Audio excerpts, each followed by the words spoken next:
So I use myself as a tool. Good boy.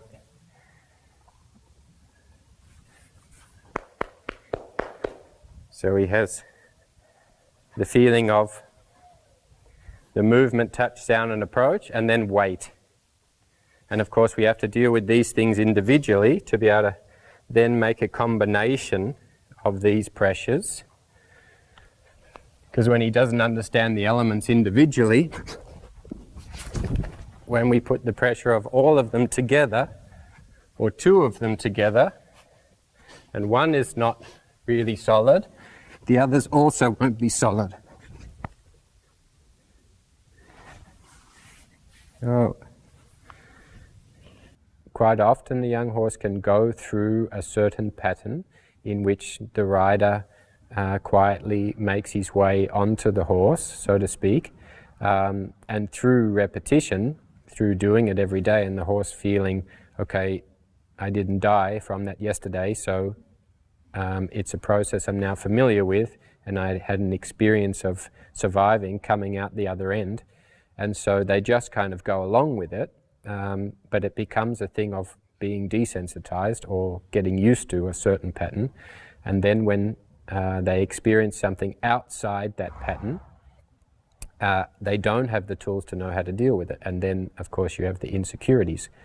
So for instance, when there's been episodes where the rider was riding and she goes to change direction, maybe the balance changes from the rider, he's changing a position of seeing the rider from the left eye to the right eye. All these little things can trigger that flight instinct because it's not the same, because it's not familiar. And it, like I say, when it goes outside the bounds of what is familiar and he doesn't have the tools to know how to deal with each particular element of having a rider on your back, you end up with the system of flight kicking in. Of course, in the beginning, he's going to go into the unconscious action of tension and bracing himself. But what I want to feel is that that doesn't continue.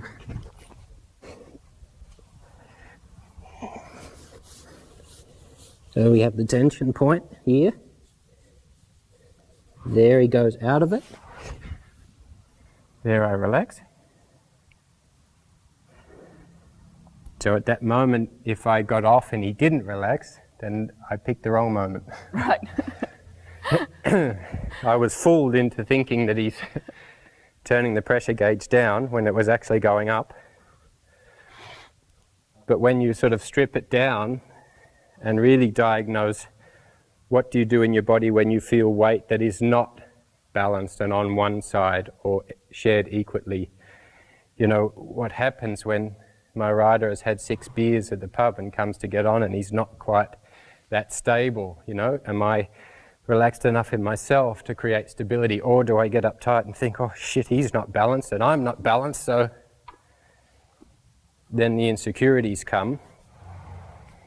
So this is then going through, searching, diagnosing the little parts of each element that are not stable.